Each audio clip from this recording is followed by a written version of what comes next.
Welcome to this episode of the Harpreet Singh show, building relationships through dialogue. ਇਸ programme ਵਿੱਚ ਹਮੇਸ਼ਾ ਹੀ ਸਾਡੀ ਇਹ ਕੋਸ਼ਿਸ਼ ਹੁੰਦੀ ਹੈ ਕਿ ਜੋ ਕੁਝ ਸਾਡੇ ਵੱਲੋਂ ਕੀਤਾ ਜਾਂਦਾ ਹੈ ਚੰਗਾ, ਉਸ ਨੂੰ ਤੁਹਾਡੇ ਸਾਹਮਣੇ ਲੈ ਕੇ ਆਈਏ ਤੇ ਨਾਲ ਹੀ ਕੁਝ ਸਿੱਖਿਆ ਜਾ ਸਕੇ। ਅੱਜ ਦਾ ਵਿਸ਼ਾ ਜਿਸ ਦੇ ਬਾਰੇ ਤੁਹਾਡੇ ਨਾਲ ਗੱਲਬਾਤ ਕਰਨ ਜਾ ਰਹੇ, ਮੇਰੇ ਨਾਲ ਦੋ ਮਹਿਮਾਨ ਸਾਥ ਦੇਣਗੇ। ਉਹਨਾਂ ਦੇ ਵਿੱਚ ਹਨ ਕੁਇਨੀ ਚੂ, ਜਿਹੜੇ ਕਿ CEO ਹਨ ਸਕਸੈਸ ਦੇ। ਇੱਕ ਸੰਸਥਾ ਹੈ ਜਿਹੜੀ ਕਿ ਚਾਈਨੀਜ਼ ਕੈਨੇਡੀਅਨਸ ਦੇ ਬਾਰੇ, ਉਹਨਾਂ ਦੇ ਜਿਹੜੇ ਇਸ਼ੂਜ਼ ਨੇ, ਚੈਲੰਜਸ ਨੇ, ਉਹਦੇ ਬਾਰੇ ਅੱਗੇ ਲੈ ਕੇ ਦਰਪੇਸ਼ ਮੁਸ਼ਕਲਾਂ ਨੂੰ ਲੈ ਕੇ ਆਉਂਦੀ ਹੈ ਤੇ ਨਾਲ ਸੋਲਿਊਸ਼ਨਸ ਬਾਰੇ ਵੀ ਗੱਲਬਾਤ ਕਰਦੀ ਹੈ। ਉਸ ਦੇ ਨਾਲ ਹੀ ਸਾਥ ਦੇਣਗੇ ਬਲਵੰਤ ਸੰਘੇੜਾ ਜੀ, ਜਿਹੜੇ ਕਿ ਕਮਿਊਨਿਟੀ ਦੇ ਵਿੱਚ ਇੱਕ ਨਾਮਵਰ ਸ਼ਖਸੀਅਤ ਹਨ।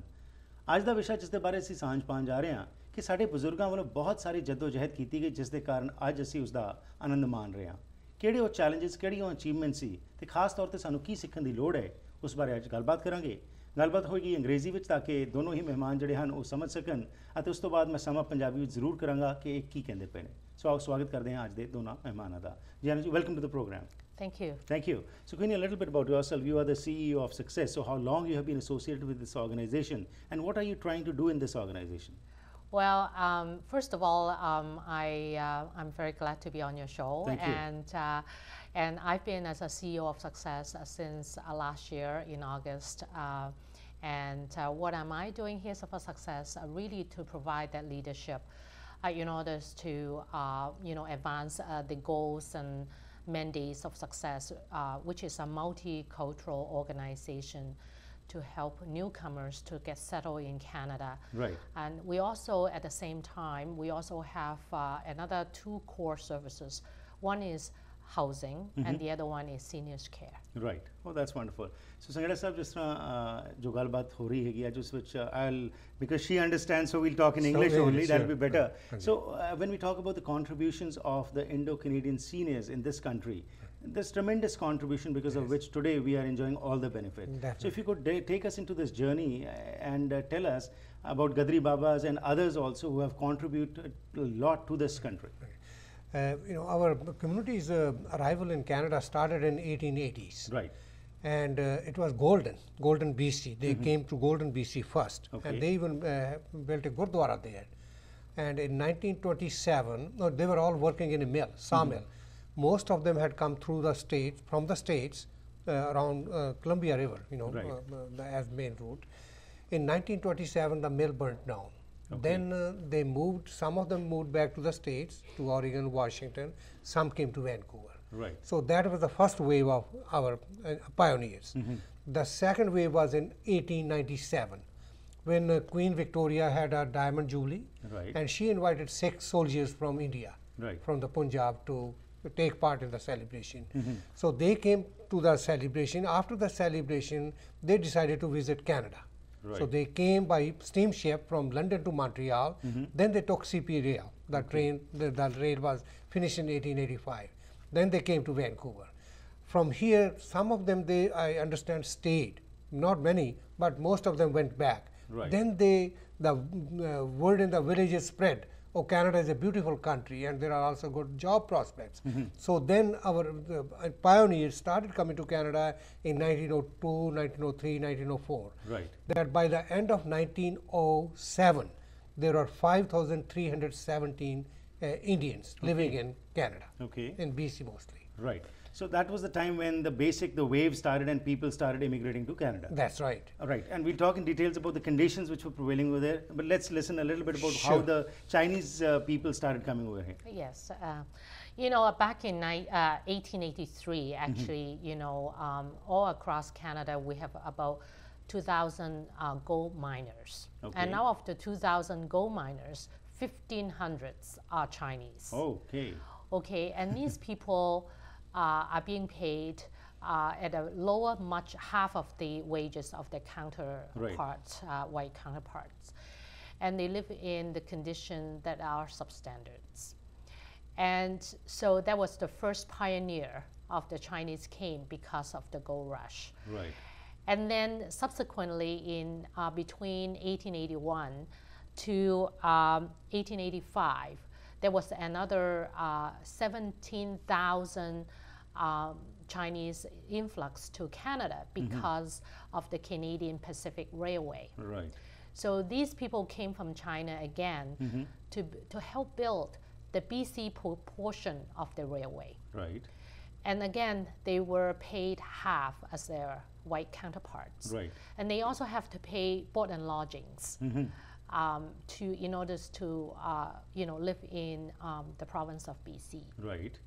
And the hardship they went through, I'm sure you just can imagine it was very tough for them to come to this country, not knowing the language, but yet working in a very, very harsh working condition, Right. where they were given the toughest mine, and they were given the toughest part of the railroad way to construct. Okay. So that was a lot of hardship for our pioneers. Right. Come to Canada. What about the Indo-Canadians at that time when they were working in the mines? The mills. Was that kind of discrimination there also? There was lots. I think both of our communities, the Chinese community and the Indian communities, have suffered a lot. We were targeted by the white racists at that time. Okay. They didn't want us here. Right. The Chinese community was mostly involved in building the railway. CP Rail is built by the Chinese laborers, majority of them. And also they worked in the mines, as Queenie said. And our pioneers, they worked mostly in the mills, sawmills, and also in farming. Right. And they had very hostile environment. Racism was institutionalized, and the government was no help. Right. And there was a big move to stop any kind of immigration, and eventually the government gave in. Right. And towards the end of 1907 or early 1908, they brought in the Asian Exclusion Act, Right. whereby nobody from Japan, China, or India could come here. So that was the immigration practically stopped. Right. And our community, which was more than 5,000 in 1907, was reduced to 951 in 1931, or by 1931. Because of this act. So you can imagine that. Right. And there were so many hardships our pioneers had to face. They couldn't go out even without being physically abused. Right. And racially, racial remarks and taunting and all that. So our pioneers, I think they had such a tough time, yet they survived because they had the willpower. Absolutely. And I think it's because of them that today we are enjoying this beautiful lifestyle. Absolutely, we'll talk in details about that. So like Mr. Sanghera has talked about that Exclusion Act, there was also this Chinese head tax which was Absolutely. When was that, and how did that impact the immigration of the Chinese to Canada? So the Canadian Immigration Act was enacted in 1985, and that was a head tax. So 1885. 1885. Right. So anyone who comes to Canada, it has to be, provided with that head tax of $50. So that was imposed onto any of the Chinese people. Okay. And at the same time, Owen also mentioned about the Immigration Act, but in 1923, the Immigration Act actually completely banned Chinese entering to Canada. Okay. And it was 1923. Okay. So 1923, they were stopped from coming here. Correct. So when was it started then? When again this immigration trend started then? So after the World War II, Okay. because there was tremendous, contributions that the Chinese people have been, to Canada to build our nation. So in fact, it was repealed in 1947. Okay, so from 1923 to 47, nobody came to Canada from China. No. Okay, now during this period, if we see a little bit before that, the Kamagata Maru incident had happened. So what impact that had, and was there any change in the thinking of the authorities at that time? In 1913, the Ghadar Party came into existence. Okay. See, the people at that time, they were very loyal British subjects. Right. But our pioneers here felt that the British government had no interest in protecting them. Right. And so then they had one more objective. Firstly, what was to survive here. Right. Secondly, that they must fight to get independent India, get the British out from India. They said that is the only way. So in 1913, the Ghadar Party, and they started working on this. And then gradually, things started moving. As Queenie said, that we did not have our rights till 1947. We didn't, our pioneers, neither the Chinese, Japanese, or Indians have any right to vote. Okay. And some of us couldn't even buy property. Right. So that was a real shame. But 1947, when India became independent, the Chinese, Japanese, and Indians got the right to vote. I think that was a turning around point in Canadian history. Right. And for our after com- that, there for were our hordes of communities. people who started coming over here after 47. Correct. Right. So what was the major motive factor basically for the Chinese to come to Canada? Was it just the economic part, or was there something more also? Well, I think there's a whole combination.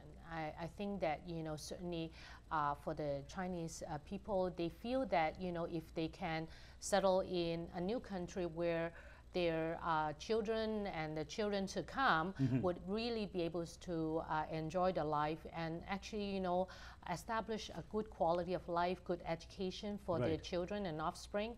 I think that's really, the Chinese is striving for. And also at the same time, I think that Chinese people have lots of opportunity also develop the economy and Right. support the economy in the country. So there were many opportunity that where people, whether is doing business, local business, Right. to export, import, those kind of economic development in Canada. Right. So, which again, as Kuni has said, that the basic was the family as well as the economic factor. to better But as far as the Indo-Canadians were concerned, and especially the Gadar Party, which was formed, and at that time we were seeing in India also a revolutionary spirit was growing. So, how important was the role of the Gadar Party over here, and how did they contribute towards the freedom of India? It was a major role because the spirit Right. and the enthusiasm they brought to the Indian freedom movement was just unbelievable. Right. And so a lot of them lost their lives too, because British didn't expect these people to go there, and so it was a real struggle. Right. And eventually, when 1947 came and India became independent, I think everything changed. Right. And in my opinion, Harpreet, there are three phases in our community's development. Ji. From our early pioneer arrival in Canada to 1947, that was a real struggle, an arduous struggle for our community and the Chinese community, the Japanese community, Right. all of our communities. From 1947 till 1970, 71. Right. There was another, that was more or less the consolidation phase. Right. Because our people owned some companies too. You may have heard of people like Mayo. Yeah. They owned mills and they were becoming good business people. Right. So there was good consolidation at that time. Okay. And also the quota system came into play. Right. First there were only 100 people allowed from India to come to Canada every year. Then they did 300. Right. But 1967 was another turning point Right. in our immigration. Okay. And from there, after that consolidation period, then of course Then the it's the governments growth. also changed, the demographics started changing, and now of course we see that every year from China and India, lots of immigrants come and they form a major block of the immigration system in Canada. Absolutely. So while, like Mr. Sanghera told, that when the Indians landed over here, the first thing they came in Golden, that was the place, and they had their own place of worship called the Gurdwara, because it was a consolidated, homogeneous setup, and they were very religious, and they wanted to carry on with their culture and religion. What about the Chinese? Were they also quite religious, and were they also thinking of that?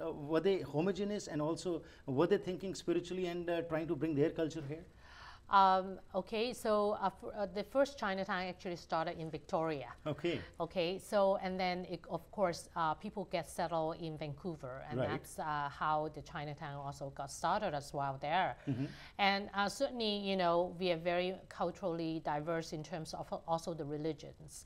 So many of them were able to, continue, to worship their own, religions, and certainly we respect that. Right. And also, because people also come from China, and in 1997, because of the switch over Right. of Hong Hong Kong, Kong, yeah. back from Britain to China. So there was also another influx. Actually, prior to 1997, there was a huge influx of immigrants Right. from Hong Kong to China. So at the same time, every year we can see a very substantial number of immigrants from China, mainland China as well. Very many of them are here for business, right, as well as also for the betterment of their family life. So I think that all in all, I think that we went through a lot of hardship. Certainly our pioneers are. right, And I think that we came a long way. And certainly we really appreciate our pioneers in a way to really pave the way for us. that's right, In 2006, our Prime Minister Stephen Harper, actually did provide the apology for the head tax. that's right, And that was very respectfully done. And so we are very, very thankful that, gradually there's a recognition. that injustice which was done has been recognized. That's right. Right. So, Balwanji, if you can harp on this issue when we talk about, like you said, our pioneers who came, because that religious spirit was there and that homogeneous setup was there. So their contributions and their dexterity, as you said, their hard work paved the way for us to enjoy all the benefits. But today, when we see in what they have done, so do you think that the kind of respect which they should have got is being given to them, or it's just lip service which is happening? No, we need to do more. Okay. Those pioneers taught us a number of things. Number one, they were all together, whether it's Sikhs, Muslims, Hindus. Right. They all worked together. The birth of Khalsa Diwan Society in 1906 was a typical example of their cooperation. I think that is something we need to learn from our pioneers. Right. To work together. Also, they cared for each other. That's right. They, their sacrifices, they were for the nation too, but also they cared so much for each other. Right. And the third was that they cared for the community. They did so much for the community. People like Meva Singh, they sacrificed their lives because the community was subjected to so much torture and terror. Right. So those kind of things, I think those are the things we need to learn from our pioneers and pay respect to them. Right. And recognize their contribution, Right. because it's because of their sacrifices that we have such a wonderful life here in Canada. Absolutely. And also, as Queenie had mentioned about the head tax apology by the Prime Minister, this also is a bone of contention in our Yeah, community. with the Kamagata what do Maru. you think about Kamagata Maru, that the apology which was given? Should the community come out of it or still, ask for official apology in the parliament? I hope the community comes together, because the government position is that Harper came to Surrey, he Right. apologized. Right. And some people, there's a division in the community, as That's you know. right. Some people think that's okay, some people think it's not okay. Right. So I hope the community will come together and come to some sort of conclusion and put this issue behind. Right. We need to move on. Okay, Queenie, like Mr. Sanghera has mentioned about that unanimity, that spirit of working for the community was existing at the time when the pioneers came here. Do you find still in the Chinese community that kind of thinking is prevalent now, or now those individual thoughts have come forward and everybody is thinking more about oneself rather than the community at large? I think that certainly, as I mentioned, the pioneers paved the way for us, and I think that we are in a very good position to continue our democracy, civic engagement, and that's very important. And I think that this really speaks loud and clear in terms of our civic responsibilities as a Canadian, as a citizen of Canada. So I think that to the Chinese community, I would only encourage every one of them or other community as well to take up our civic responsibility, Right. be engaged, and be able to speak to the issues that we truly passionate about Right. as a community. And I think that in order to go forward as a unified community, we need to do that. Right. And is it happening or no? I think we have started the journey. Okay. Certainly, we have some work to do in the future. Right. So my word of recommendation is really to encourage we going forward as a unified community and understanding the issues that we have, Right. and be able to speak to the solution to the Right. issues. Wonderful. Mr. Sanghera, as Queenie has pointed out, in our community also, while the population is increasing, but we are finding the points which you talked about, our pioneers, they were together, they thought about the community. But that kind of thinking is not prevalent these days. That's what we are finding. The race to just become rich or the race to overstep, and community issues, yes, we do talk when we have to get some positions or take some benefit. Otherwise, the community gets to the background. So what would be your recommendation towards the end to our, especially our youngsters? How should they be proud of the achievements of our elders, and what do we need to learn from I them? think we need to tell our youngsters, because they do not know the history very well. Right. And programs like these go a long way to do that. And as Queenie mentioned, I think Canada is a wonderful country. It's one of the best countries in the world. We should appreciate that. And as a community too, we need to work together. In our community especially, there are a number of issues. Gender discrimination is one. Yeah. Youth violence is another one. Domestic violence is another one. There are a lot of Drugs and all issues. that, yeah. As a community, we should come together and address these issues head on. Right. And be proud. One thing I always emphasize to our youngsters and everybody, we should be proud of who we are. We should be proud of our heritage. Right. At the same time, we should also be very proud to be Canadians. Absolutely, that is very important. I would have loved to continue with this discussion because there's so much to learn, but time doesn't permit. Nevertheless, thank you very much. And of course, Gung Hai Fat Choy. You too. Thank you. Thank you. ਸੋ ਅੱਜ ਜਿਸ ਵਿਸ਼ੇ ਤੇ ਅਸੀਂ ਗੱਲਬਾਤ ਕੀਤੀ, ਸਾਡੇ ਆਏ ਹੋਏ ਮਹਿਮਾਨਾਂ ਨੇ ਆਪਣੇ ਪਰਸਪੈਕਟਿਵਸ ਦੱਸੇ। ਚਾਈਨੀਜ਼ ਕੈਨੇਡੀਅਨ ਅਤੇ ਇੰਡੋ ਕੈਨੇਡੀਅਨ ਪਰਸਪੈਕਟਿਵ ਜਿਹੜੇ ਸਾਹਮਣੇ ਆਏ ਨੇ, ਸਾਡੇ ਬਜ਼ੁਰਗਾਂ ਦੀ ਬਹੁਤ ਦੇਣ ਹੈਗੀ ਹੈ। ਇਹਨਾਂ ਵੱਲੋਂ ਜੋ ਕੁਝ ਕੀਤਾ ਗਿਆ ਸਾਨੂੰ ਮਾਣ ਹੋਣਾ ਚਾਹੀਦਾ ਹੈ। ਪਰ ਅੱਜ ਅਸੀਂ ਦੇਖ ਰਹੇ ਹਾਂ ਕਿ ਇਹ ਮਾਣ ਸਿਰਫ ਅਸੀਂ ਕੁਝ ਦਿਨਾਂ ਤੱਕ ਹੀ ਸੀਮਤ ਕਰ ਦਿੱਤਾ। ਉਹਨਾਂ ਦਿਨਾਂ ਦੇ ਦੌਰਾਨ ਅਸੀਂ ਕੋਈ ਫੰਕਸ਼ਨਸ ਕਰ ਲੈਣੇ ਤੇ ਅਸੀਂ ਸ਼ਰਧਾਂਜਲੀ ਅਰਪਣ ਕਰ ਦਿੰਦੇ ਹਾਂ। ਪਰ ਸਹੀ ਸ਼ਰਧਾਂਜਲੀ ਤਾਂ ਸਾਡੀ ਇਹੀ ਹੋਏਗੀ ਸਾਡੇ ਬਜ਼ੁਰਗਾਂ ਨੂੰ ਕਿ ਜੋ ਉਹਨਾਂ ਨੇ ਸਾਡੇ ਵਾਸਤੇ ਕਦਮ ਪੁੱਟੇ, ਜੋ ਕੁਝ ਉਹਨਾਂ ਨੇ ਸਾਡੇ ਵਾਸਤੇ ਰਸਤਾ ਚੁਣਿਆ, ਉਸ ਦੇ ਉੱਤੇ ਅਸੀਂ ਤੁਰੀਏ। ਅੱਜ ਅਸੀਂ ਦੇਖ ਰਹੇ ਹਾਂ ਕਿ ਇੱਕ ਰੇਸ ਲੱਗੀ ਹੋਈ ਹੈ ਕਿ ਹਰ ਇੱਕ ਕੋਈ ਓਵਰਸਟੈਪ ਕਰਨਾ ਚਾਹੁੰਦਾ ਹੈ। ਕਮਿਊਨਿਟੀ ਦੀ ਗੱਲਾਂ ਤਾਂ ਹੁੰਦੀਆਂ ਨੇ, ਪਰ ਇੱਕ ਕਮਿਊਨਿਟੀ ਦੀ ਗੱਲਾਂ ਤਦ ਤੱਕ ਹੀ ਹੁੰਦੀਆਂ ਜਦ ਤੱਕ ਕੋਈ ਪੋਜੀਸ਼ਨ ਲੈਣ ਦੀ ਗੱਲ ਹੁੰਦੀ ਹੈ, ਲੇਕਿਨ ਬਾਅਦ ਦੇ ਵਿੱਚ ਅਸੀਂ ਕਮਿਊਨਿਟੀ ਨੂੰ ਹੀ ਭੁੱਲ ਜਾਂਦੇ ਹਾਂ। ਜਿਸ ਤਰ੍ਹਾਂ ਬਲਵੰਤ ਸੰਘੇੜਾ ਜੀ ਨੇ ਇੱਕ ਬਹੁਤ ਇੰਪੋਰਟੈਂਟ ਇਸ਼ੂ ਤੇ ਗੱਲਬਾਤ ਕੀਤੀ ਕਿ ਸਾਡੇ ਬਜ਼ੁਰਗਾਂ ਦਾ ਇੱਕ ਮੁੱਖ ਮਕਸਦ ਸੀ ਏਕਤਾ, ਅਤੇ ਨਾ ਸਿਰਫ ਆਪਣੇ ਵਿੱਚ ਏਕਤਾ ਪਰ ਬਾਕੀ ਧਰਮਾਂ ਨਾਲ ਵੀ। ਪਰ ਅੱਜ ਅਸੀਂ ਉਸ ਤੋਂ ਬਹੁਤ ਦੂਰ ਹੁੰਦੇ ਜਾ ਰਹੇ ਹਾਂ।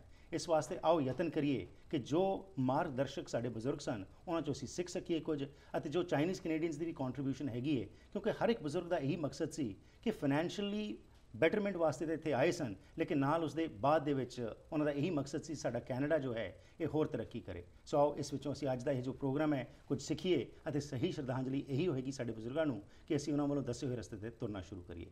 ਪ੍ਰੋਗਰਾਮ ਦੀ ਕਰਦੇ ਹਾਂ ਜੀ ਇੱਥੇ ਹੀ ਸਮਾਪਤੀ। ਫੀਡਬੈਕ ਲਈ 604 603 7555 ਜਾਂ ਫਿਰ ਈਮੇਲ ਰਾਹੀਂ harpreet@akaltv.com ਤੇ ਸੰਪਰਕ ਕਰ ਸਕਦੇ ਹੋ।